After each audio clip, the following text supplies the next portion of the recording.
Hello friends, welcome to my YouTube channel. તો મિત્રો, આપણે સેમ 3ના વિડીયો લેક્ચર સ્ટાર્ટ કરી દઈએ આજથી. તો મિત્રો, આજે જે તમારે ફાઇનાન્શિયલ અકાઉન્ટ નામનું જે એકાઉન્ટ આવે છે એ વિષયનો જે સિલેબસ છે કે સેમેસ્ટર 3માં તમારે શું શું ભણવાનું છે, તો એ વિષયનો આજે હું સિલેબસનો વિડીયો લેક્ચર યુટ્યુબમાં નાખું છું. તો મિત્રો, તમે હજુ સુધી મારી ચેનલ સબસ્ક્રાઈબ ના કરી હોય તો સબસ્ક્રાઈબ કરી દેજો.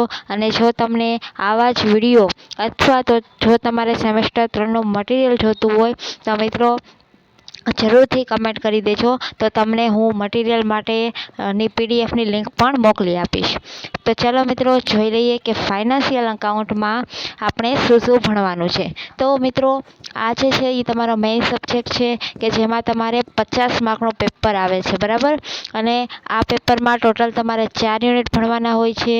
અને 4 યુનિટમાં 2 યુનિટ દાખલાના હોય છે, એટલે કે પ્રેક્ટિકલના હોય છે, જ્યારે 2 યુનિટ છે ઓનલી ફોર થિયરીના હોય છે.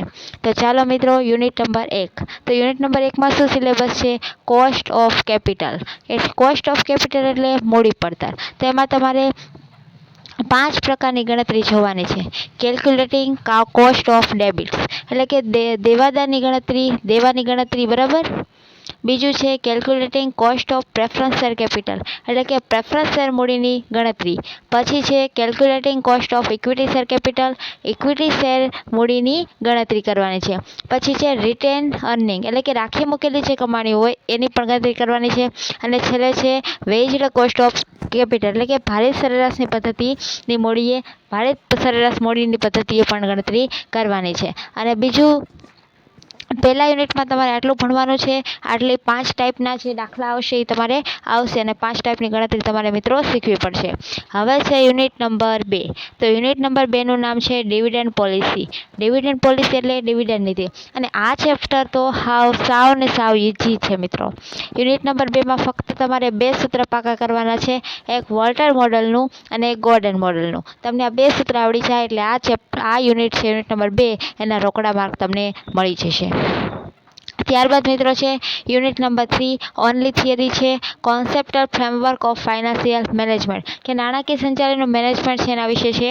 એમાં ઇન્ટ્રોડક્શન એટલે કે પ્રસ્તાવના, અર્થ છે, ફાઇનાન્શિયલ ગોલ છે, પ્રોફિટ મેક્સિમાઇઝેશન વિથ વેલ્થ મેક્સિમાઇઝેશન એટલે કે નફાનું મહત્તમીકરણ છે અને સંપત્તિનું મહત્તમીકરણ છે.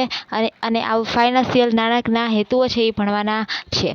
અને બીજું છે બેંક ફાઇનાન્સ. તો બેંક ફાઇનાન્સને જે કોમર્શિયલ બેંક છે, ફોર્મ્સ ઓફ બેંક ફાઇનાન્સ છે, સિક્યુરિટી અગેન્સ્ટ બેંક ફાઇનાન્સ છે, report of various statutory committee છે, ફેક્ટરિંગ સર્વિસ છે, એ બધું ભણવાનું છે. પણ મિત્રો, યુનિટ 3 અને 4નું જે થિયરી છે એના હું સ્પેશિયલ વિડીયો લઈશ, જેમાં હું તમને આ સિલેબસ ડિટેલમાં ગુજરાતીમાં લખીને અને પછી હું તમને સ્ક્રીન ઉપર શેર કરીશ.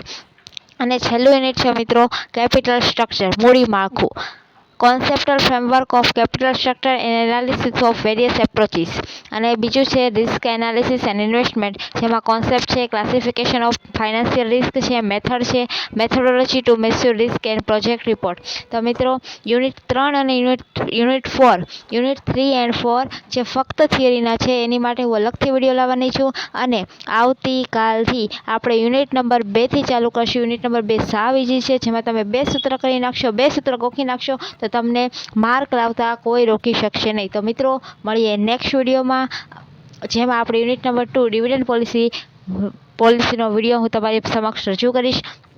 મિત્રો, હજુ સુધી તમે જો મારી ચેનલ સબસ્ક્રાઈબ ના કરી હોય તો સબસ્ક્રાઈબ કરી દેજો, આ વિડીયોને લાઇક કરી દેજો, તમારા મિત્રો સુધી શેર કરી દેજો. અને મિત્રો, જો તમારે સેમેસ્ટર 3નું કે કોઈ પણ સેમેસ્ટરનું બીકોમનું મટીરિયલ જોતું હોય તો મિત્રો આ વિડીયોની કમેન્ટ બોક્સમાં કમેન્ટ કરી દેજો. તો મિત્રો, હું તમને પીડીએફ માટેની લિંક મોકલી આપીશ. તો મિત્રો, તમારી સમક્ષ મટીરિયલ છે એ તમને પણ પ્રોવાઈડ થઈ છે. તો મિત્રો, મળીએ નેક્સ્ટ વિડીયોમાં. ત્યાં સુધી બાય, થેન્ક યુ.